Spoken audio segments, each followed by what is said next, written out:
하이. 하이. 내가 그렇게 했어? 얘부터 더 심하게.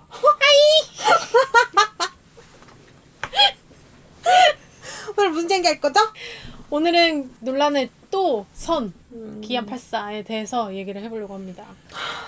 아니 한때 그래도 그 캐릭터를 되게 좋아하셨잖아. 기안 난 84가 좋아해. 세상에 나왔을 때 어떠세요? 좋아했지. 그런 그런 수더분한 게 좋았어. 무신경하고 음, 유난스러운 사람 말고 뭐라 그래요? 무던한 사람.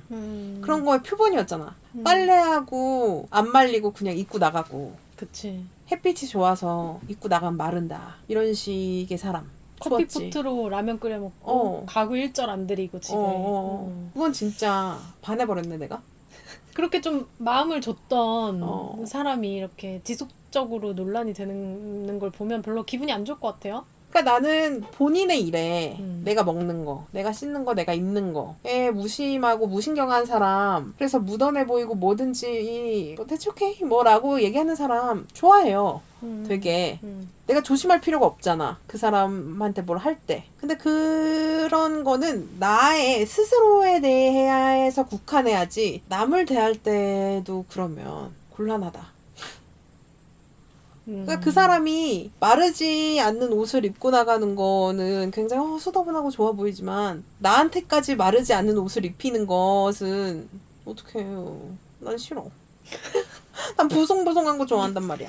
근데 그러네요. 약간 그 논란이 되는 것들을 보면 되게 무신경에서 벌어진 일이다 이런 생각이 들고 그 거기서 제가 진짜 유감인 거는 그 무신경하게 대하는 대상들이 다 약자라는 거예요. 아니 모든 면에서 무신경해요. 예를 들면 지금 우리가 얘기하려고 하는 게 뭐죠? 짠왕 에피소드의 광어인간이죠. 광어인간이잖아요. 네. 거기에서 우리가 지금 얘기하려고 하는 게 능력이 없고 능력이 네. 없는데 젊고 예쁘기만 한 그런 여자 인턴이 조개를 깨서 남자 부장한테 잘 보여가지고 네. 남자 부장이 저런 인재가 막 이러면서 걔를 채용했다 이거잖아요. 채용했고 그 남자 부장이랑 이 여성이 20살 정도 차이가 나는데 둘이 교제하는 걸로 나왔고 주인공 우기명 씨가 이제 팀장한테 잤어요? 봉지은이랑? 자고 왔어? 이렇게 하는 대사가 있었죠. 근데 뭐 난 20살 차이 나고 교제하고 뭐 이런 거는 문제 삼고 싶지 않고 문제도 아니라고 생각하는데 그럼 남자 부장은 잘 그렸냐 그 사람이 섬세하게 자상한 마음으로 그것도 아니잖아요.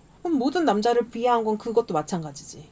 모든 부장이 사실 우리가 본 부장은 자기 밥그릇 챙기도 급급한 사람이잖아. 근데 그 사람이 무능한 어떤 사람의 밥벌이를 보장할 만큼의 능력이 있는가? 그것도 일단 어리둥절이죠. 근데 뭐 그렇다 손 치더라도 자기의 권력으로 다른 사람의 성을 쟁취한다. 이것도 그 집단을 따스한 시각으로 그렸냐? 그것도 아니잖아요. 그것도 비하일 수 있죠. 그 사람은 기안팔사라는 작가는 모두에게 무신경하고 무례해. 근데 그게 사실 우리가 늘 얘기하지만 여성을 혐오하면 반드시 그거에 대한 부작용이 남자한테 가거든요.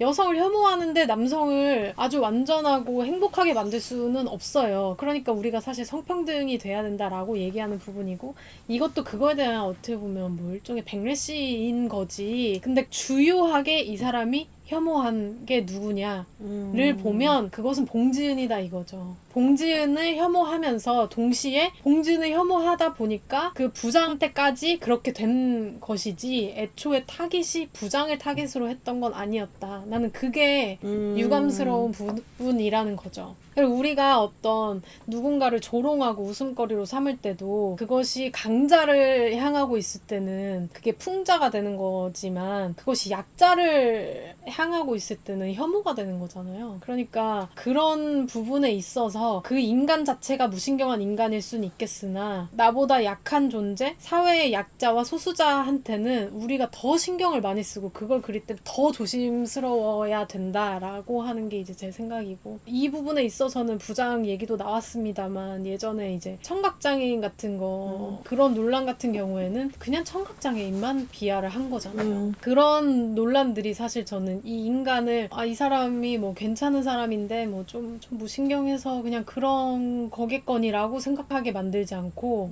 그 인간 자체에 대해서 자꾸 생각을 하게 되는 거예요. 제가 도대체 어떤 인간이길래 저렇게 숨쉬듯이 나오는 건가 에피소드에 네, 그래서 좀 안 보고 싶고 사실은 제 마음에 거부감이 크죠. 지금은 나도 한 번, 두 번은 그냥 아쉽다. 그런 정도였지만 사람들이 반복해서 지적하는 것에 대해서 개선의 의지를 보이지 않고 그리고 사과조차 굉장히 무심하게 하는 걸 보고 그러니까 내가 생각을 잘못한 걸 수도 있겠다라는 생각이 들더라고요. 그러니까 예를 들면 이런 예가 적절할지는 모르겠지만 그렇게 무던한 사람이랑 결혼하면 참 편하겠다 이런 생각을 한 적이 있어요. 근데 기안84가 지금 보여주는 행동은 무던한 것을 넘어서서 무신경하고 그래서 무례해. 예를 들면 같이 뭔가를 하다가 난 이런 부분이 서운하고 네가 사과를 해줬으면 좋겠어 라고 생각을 하고 난 그걸 유난스럽게 생각을 했는데 그거에 대해서 전혀 개선의 의지를 보여주지 않는다면 우리가 같이 살아갈 만한가? 이런 생각이 들더라고요. 그래서 아주 무던한 사람과는 결혼을 못하겠구나. 이런 생각까지 들게 하더라고요. 근데 그분이 사과를 하긴 했잖아요. 그리고 문제가 된 그 조개를 깨는 장면에서 조개는 대게로 바꿨고 이제 우기명이 자고 왔어요? 라고 하는 부분은 봉진이랑 있었어요? 이런 대사로 이제 수정이 됐다고 하더라고요. 그러면서 이제 자기가 좀 부주의했고 이런 사과문을 올렸는데 김영 같은 시각으로 보는 분도 있는 한편 또 어떤 시각에서는 진짜 소신이 없다. 이것은 어떤 작가가 자신의 어떤 가치관이나 자기 생각을 끝까지 관철을 못하는 부분이다. 이제 기안84한테 실망이다 사과해서 이런 분들도 있고 얘를 사과하게 만드는 것 자체가 표현의 자유를 침해하는 거다 또 이렇게 얘기하는 분들도 있더라고요. 아니 그러니까 봐봐. 그 전에 걸어온 발자국을 다 지우고 이것만 평가할 수는 없어요. 사람을 평가할 때 그 전에 한 발자국을 다 지우고 이 작품을 보잖아? 그럼 아까 내가 말한 대로 이건 남성 비하가 될 수 있고 어떤 한 집단의 우두머리를 비하한 걸 수도 있고 어떻게 보면 또 여성을 비하한 걸 수도 있어. 이거는 굉장히 다양하게 해석될 수 있는 부분이에요. 왜냐면 거기에서 사실 우리가 본받을 만하고 건전하다고 생각하는 사람이 아무도 없잖아. 그 시리즈에서.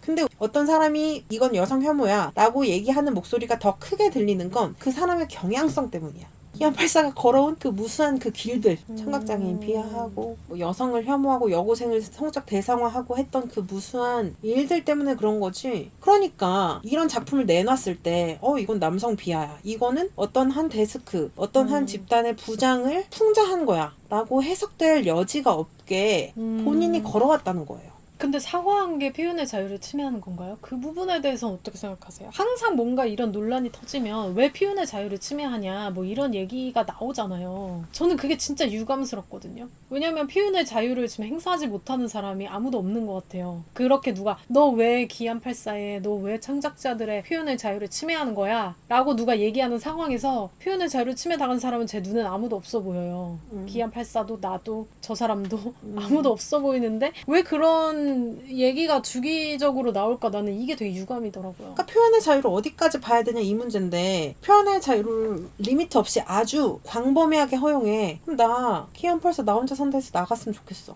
이것도 표현의 자유죠. 그런 사람들의 표현의 자유는 인정하지 않으면서 왜 기안84의 표현의 자유만 인정해야 돼요? 그럼 표현의 자유를 좀 좁혀보자 이거예요. 네, 좁혀보자. 네. 그럼 누구를 혐오하는 게 표현의 자유로 들어갈 수 있느냐? 이것도 또 얘기를 해봐야 될 문제죠. 그리고 표현의 자유와 혐오에 대한 조심성이 양립할 수가 없다면 그럼 선택을 해야 되잖아요. 그쵸. 그럼 지금의 결핍이 뭐냐? 이거로 가야죠. 지금 우리가 결핍하고 더 급하게 챙겨야 되는 문제가 뭐냐? 페이스북에 기안84를 두둔한 또 작가분이 있더라고요. 만화 작가분이. 그래요? 드라마 풀하우스 메리는 외박 중의 원작자인 원수연 작가께서 기안84 연재 중단 운동에 대해서 비판을 했어요. 그러면서 검열 중에서도 가장 잔인하고 나쁜 검열은 문화든 이념이든 바로 그 안에서 벌어지는 내부 총질이다. 대체 누가 이들에게 함부로 동료 작가들을 검열할 권한을 준 것이냐. 그러니까 동료 작가 중에 일부는 검열할 필요가 있다. 이런 걸 제기했나 봐요. 만악의 성폭력 대책위가 있네. 여기서 성역할 고정관념적인 연출을 사용하지 않는다. 성추행, 성희롱이 남성 캐릭터에겐 자연스러운 것. 여성 캐릭터는 수줍어하는 등 범죄 미화를 하지 않는다. 이런 게 올라와 있었다고 해요. 그랬더니 원소연 작가가 이 경악할 만한 문구들은 마치 유신헌법 긴급조치 9호를 보는 듯하다. 당시 대한민국에 재능 있는 많은 문화예술인들은 국민총화를 위한 창작 말살 전책 때문에 금서와 금지곡 등으로 서민들과 멀어졌다. 만악의 성폭력 대책위는 검열 행위를 당장 중단하길 바란다. 이런 식으로 했네요.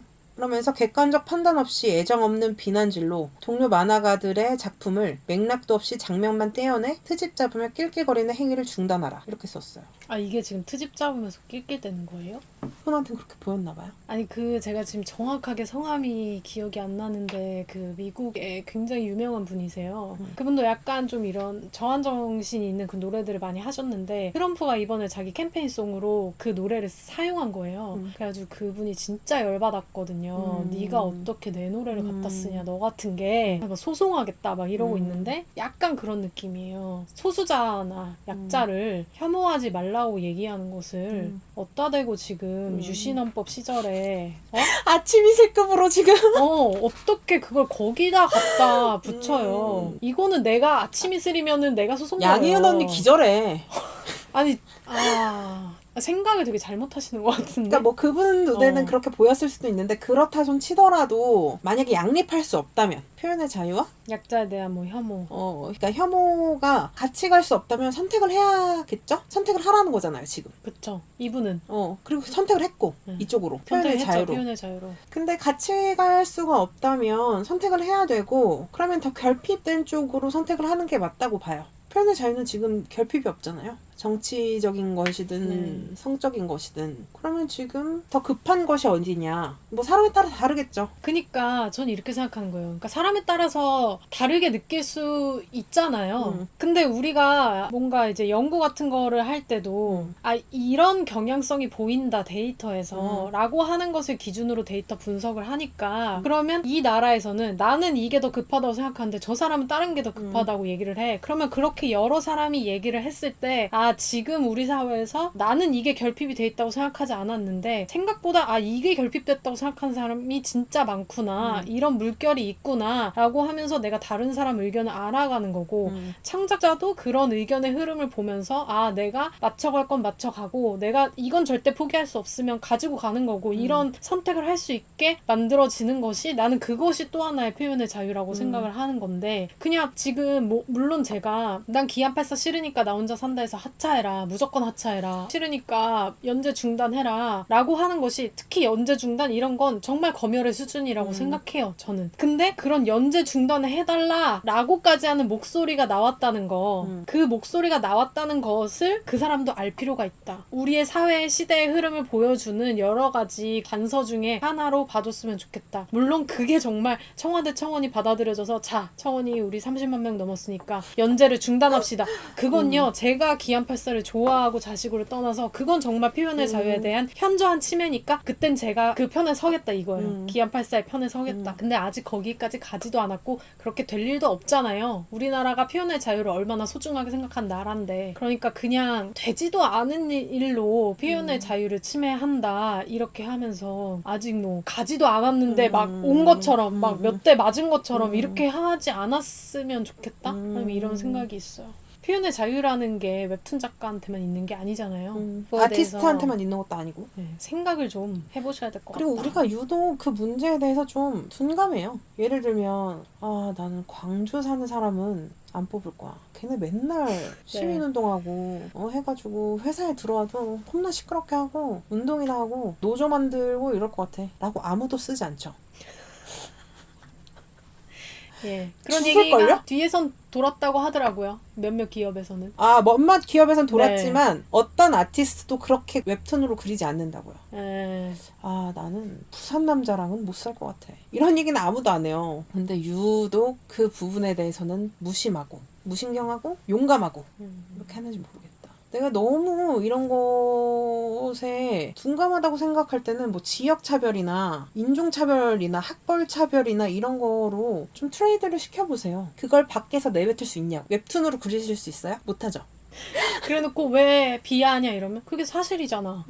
그게 사실이라서 그렇게 했는데 이렇게 당당하게. 나는 국공립대 아니면 안 뽑아. 국공립대는 아닌데 입사하려면 뭐 조개 정도는 따먹어야지. 못하죠.